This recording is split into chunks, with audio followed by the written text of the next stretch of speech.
Hey man, Shay man, it's your boy DAA man, Daylight TV, back at y'all with another one. This trip, we're gonna be talking about the untimely demise of music producer and Murder Inc. founder Irv Gotti, who died at the age of 54 after suffering a massive stroke. Uh, got an article here, according to KTLA. Bring this up real quick, y'all.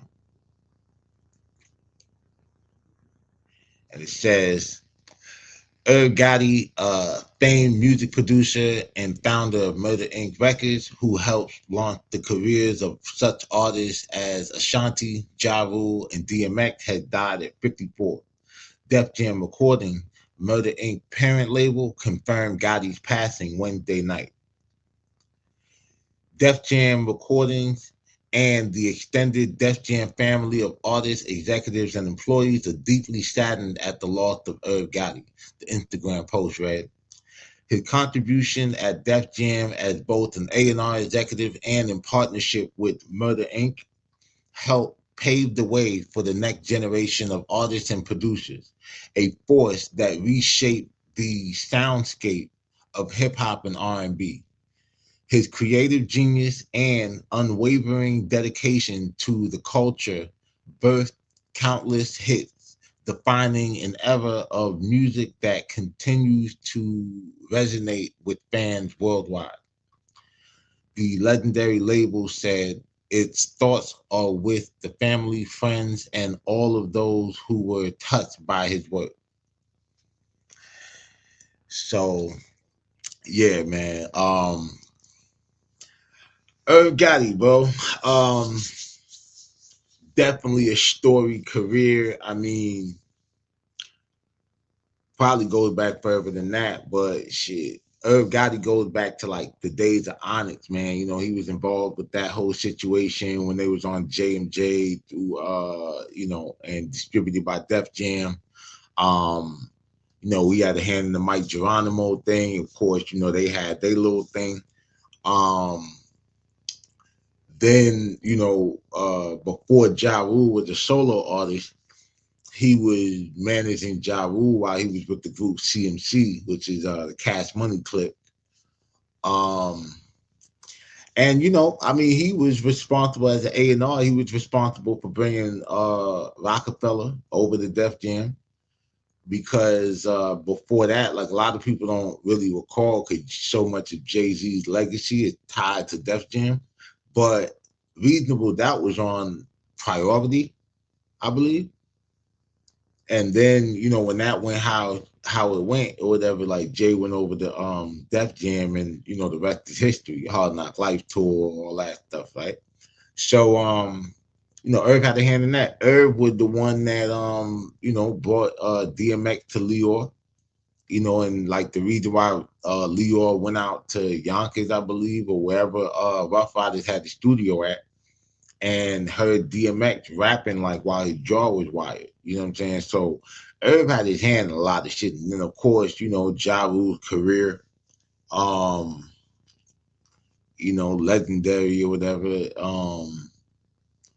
And then, of course, the infamous beef with 50 and, his connection to Cream. I mean, he beat the feds, him and his brother Chris, on that money laundering thing when they were trying to, tie him to the team after the shooters on the E-Money bags and Troy hit told, So, yeah, man, definitely a story life, no matter how you slice it, no matter if what side you picked or whatever, when the whole G Unit Murder Inc. beef was going on. I mean, I was definitely Team 50, Team G Unit, when that was popping. Just checking this shit, everybody. Everybody wanna hit me one. But yeah, so but at the end of the day, bro, like I told y'all, no matter how I see y'all, always give credit where credit is due, bro. Like you cap as hell if you say that, Ja Rule didn't have a whole wave, bro. You know what I'm saying? Like he was kind of Drake before Drake. You know what I'm saying? But yeah, dog, rest in peace, Irv Gotti. A lot of people took to the internet or whatever, paid their respects. Of course, I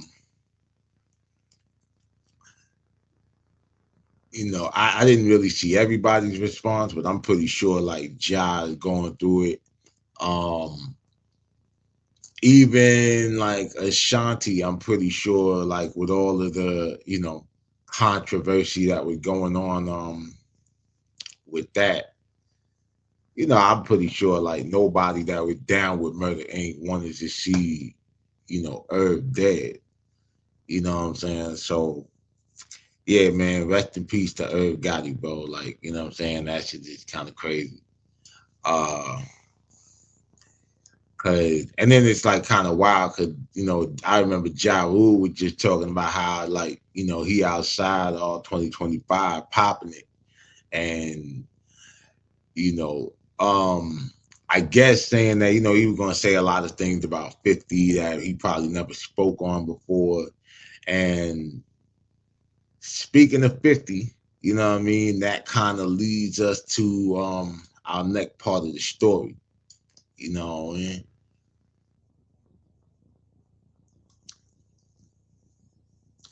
now of course we know that this wasn't gonna go over without 50 Cent weighing in, like off the rip.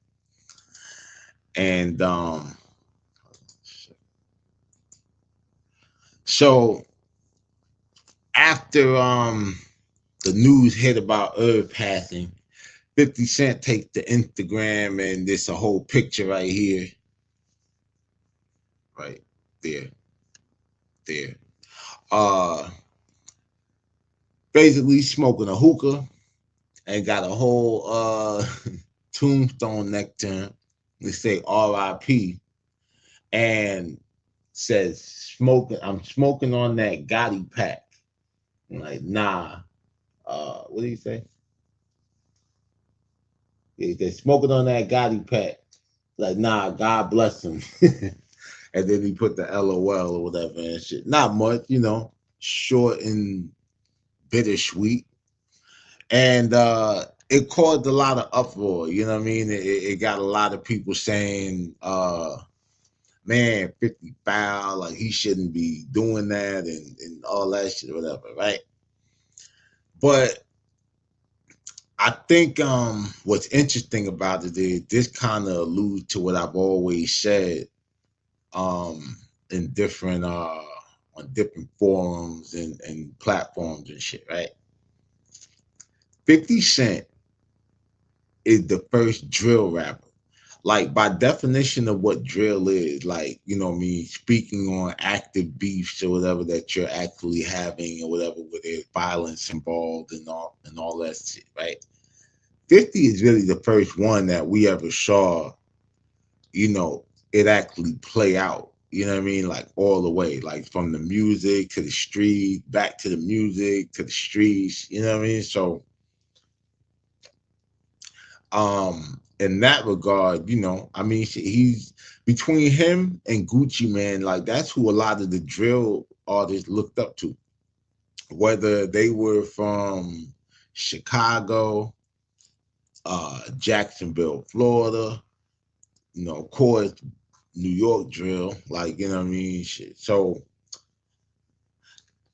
like, it's not surprising. And also, you have to understand that the history with this beef or whatever is deeper than like rap. This is not two people who just ended up in a music beef.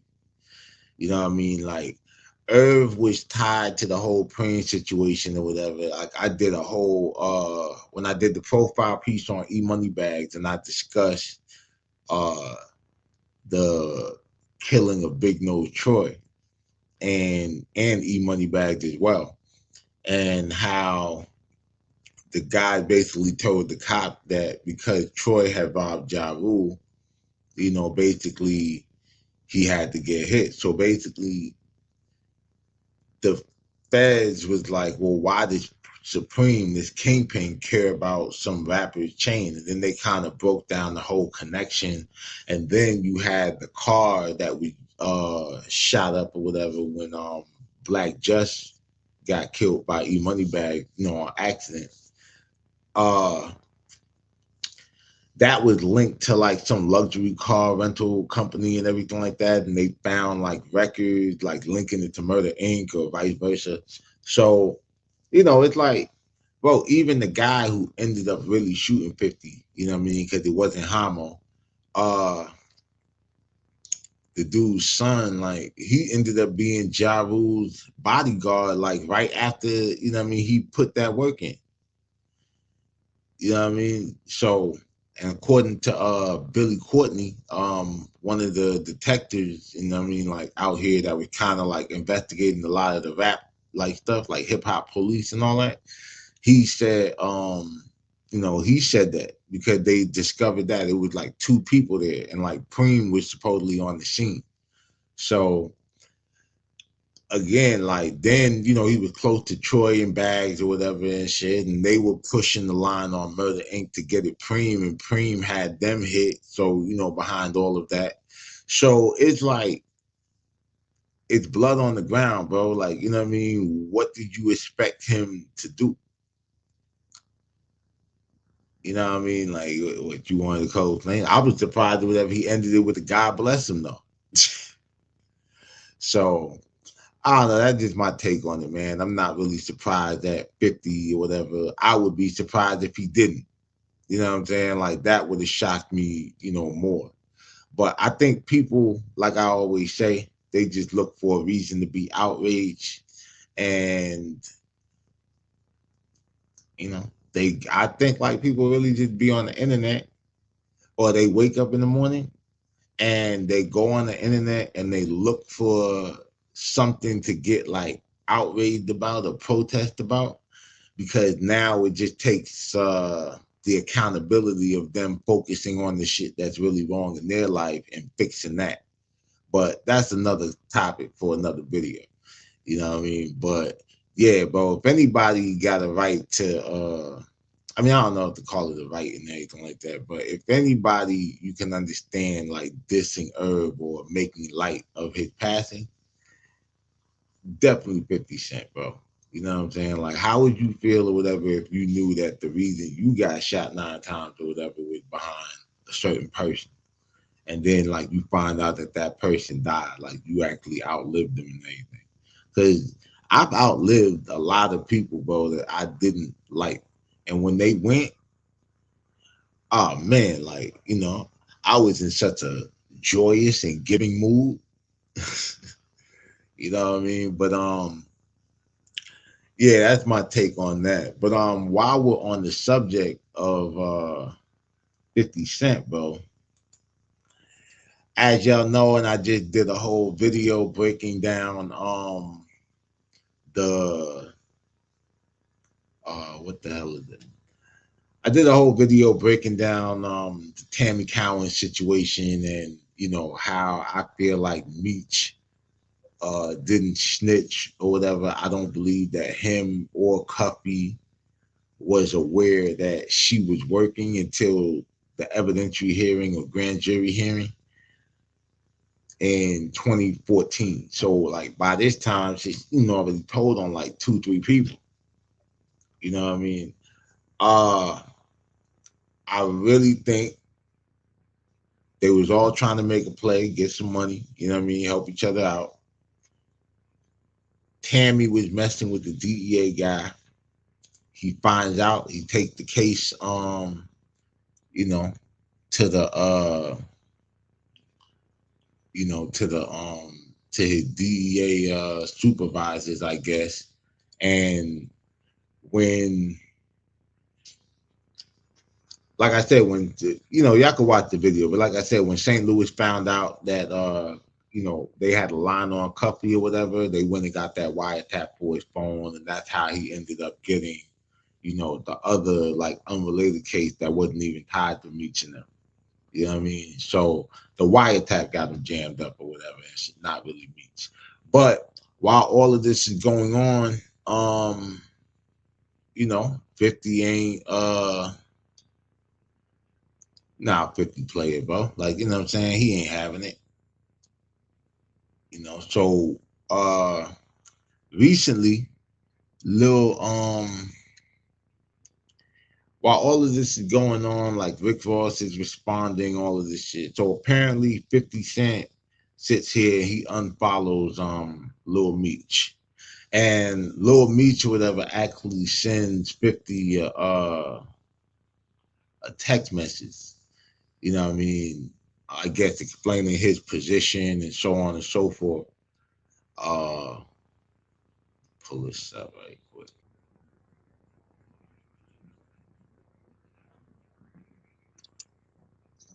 All right, here we go. So, like I was saying,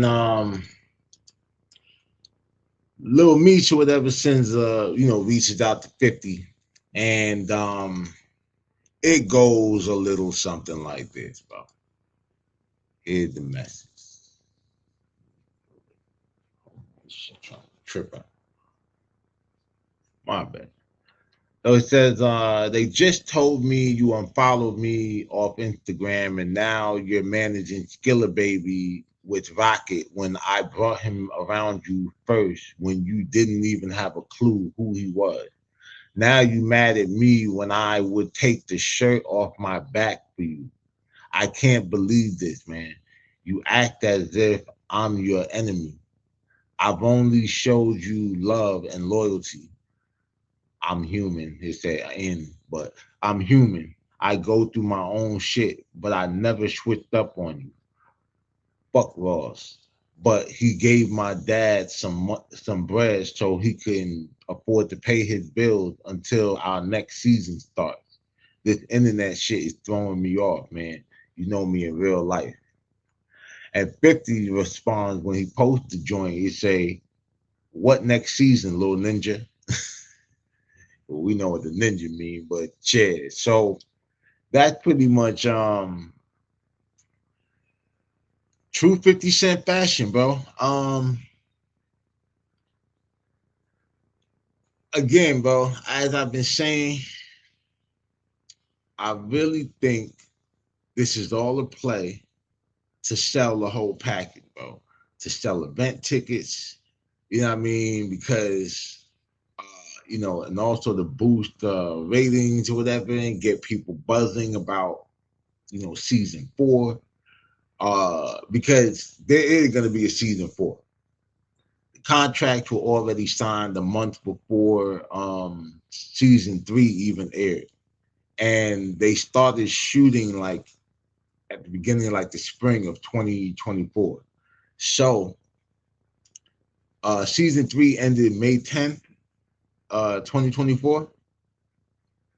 So they were practically done by the time like season 3 ended. It was a wrap. Like, you know what I mean? For season 4, they probably had most of that already shot and recorded.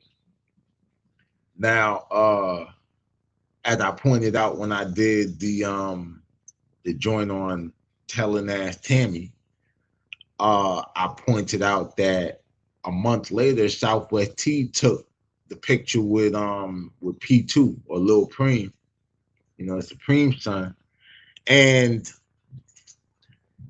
like that got a response, but it didn't really get too much of a response because there was really nothing to sell. It was nothing to compete with. Like 50 and Raw's been going back and forth, and if y'all notice, as like they be beefing, they're always promoting or it's always some product placement. You know what I mean? Like it's the whole play. And they went through this or whatever during the music era because as I pointed out, I believe, I don't remember what video it was, but I broke down how probably on one of the Drake and Kendrick joints because I was breaking down how like when it was 50 versus Kanye or 50 versus Ross, when it was like who was gonna sell the most, in the first week, the overall winners in that was Universal Music Group because they distribute Interscope and Def Jam. You know what I mean? 50 Cent was in the Interscope system, and Rick Ross, of course, was in the Def Jam system. So as they're like competing, like the two subsidiary labels are competing, but the guy at the top, it don't really matter who win, you know what I'm saying? Because they gonna get paid either way. It's like a plug that's supplying two rival gangs. You know what I'm saying? Like, of course, if one just get completely wiped off the board, you kind of lose a customer, but then the other customers get that territory and you still get all that money. So it really doesn't, what I mean? Like that's how that shit played out. And I really think that this is about selling tickets because now with the whole hype around like, okay, it's the Meech event, you know what I mean? Selling tickets, more people see Meech or whatever, and they're gonna think about BMF. They think about BMF, they're gonna think about the series and all that. You know what I mean? And they really building all of this up, all of this hype or whatever, right when Raising Canaan is about to hit on March 7th. And uh then after Raising Canaan, it's supposed to be the BMF series, you know. So yeah, like season 4 is already, locked and loaded. They got that ready to go. You know what I mean? And they probably got all the ad sponsors and all the money they can get out of that. So they're gonna run it. You know what I mean? And it's a free bag at this point. Make no sense not to. Everybody been paid, contract signed or whatever. Why not? You know what I mean?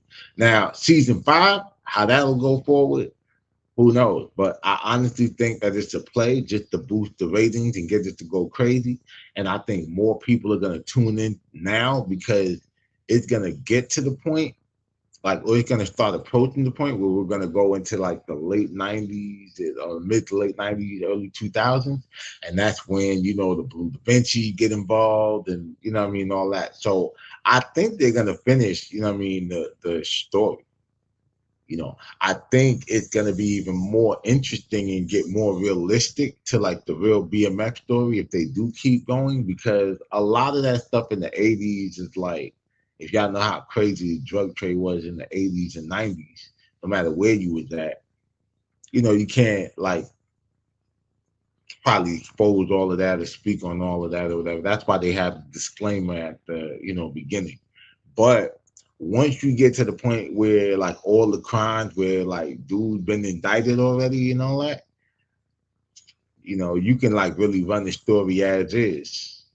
So, you know, that's my take on it, bro. I think everybody trying to sell something. I even believe that that's the case when it comes down to the whole situation with him being kind of in the middle of the whole Cameron and Jim Jones thing, because that kind of like started with him, you know. But this might all be a play, bro. Like I said, we seen it happen with the Rotimi dude and a couple of other people, and like people come out and they just say like, yeah, man, and I get the call from 50, and he's like, I was trying to throw you the alley oop, and you think, but I don't know, cause like 50's beef with Ross is really all rap.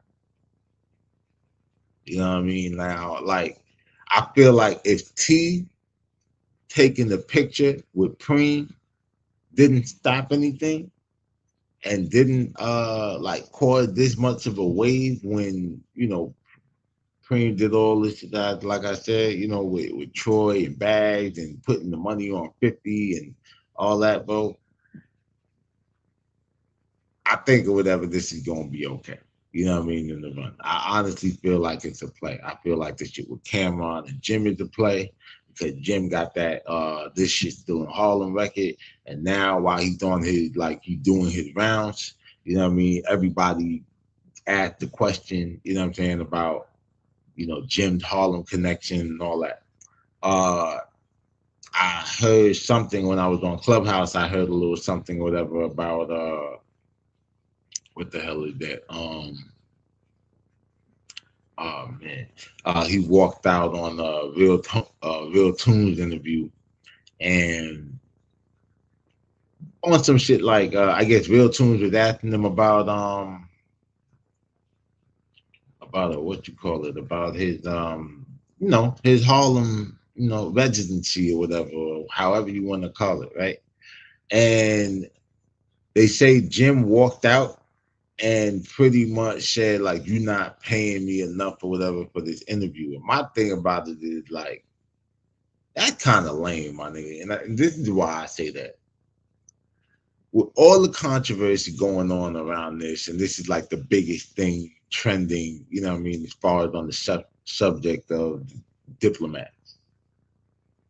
For you to think that somebody would pay you for an interview, and I'm assuming it's a couple of $1,000s, right? And they're not gonna ask you a question about that, it's kind of wild, bro. Like, I don't know what kind of little, maybe your mood was off and shit, because Cam Capone sat there and asked you all the same questions. I mean, you did almost kind of like threaten to walk out in there too, but I mean, come on, bro. You know? But yeah, man, that's pretty much the spill I got for that at the moment. Like I said, no matter what side you on for real,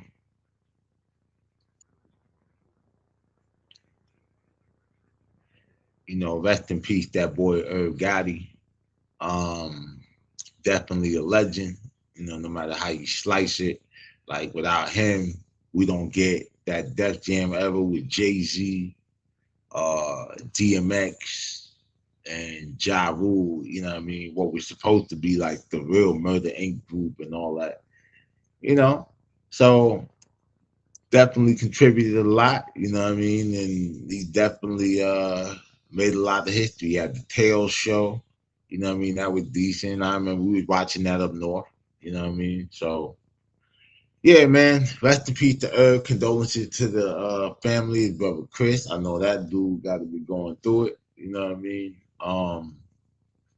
And as far as 50, you know what I mean, reacting how he reacted, bro. All I gotta say is y'all gotta get y'all ass off y'all shoulders, man. What y'all expect? But get in the comments, let me know what y'all think or whatever. Is 50 right or wrong? You know what I mean, in your opinion, or do you just not care? You know what I mean, or do you feel like all is fair in love and war? Because Irv Gotti was you know, he always took a shot at him about being shot 9 times or whatever, and kind of like gloating in the fact that he knew it was kind of like centered around him and Murder Inc. or whatever, and like their whole movement and connecting the Prince. So let me know what y'all think or whatever about that, bro. You know what I mean? And as always, stay dangerous so you can be safe. Uh, Go have your checkups and everything like that, bro. Try not to stress too hard or whatever. You're never too old or too young to have a stroke or a heart attack or anything like that. Um, and yeah, man, it's your boy Daylight TV. Smash that like and that notification bell. If you really mobbing with the content, help grow the channel. Shout out to everybody who's been checking out that T Stucky joint. We at 10K. Yay, yay. Detroit, what up, though? And yeah, man, till next video.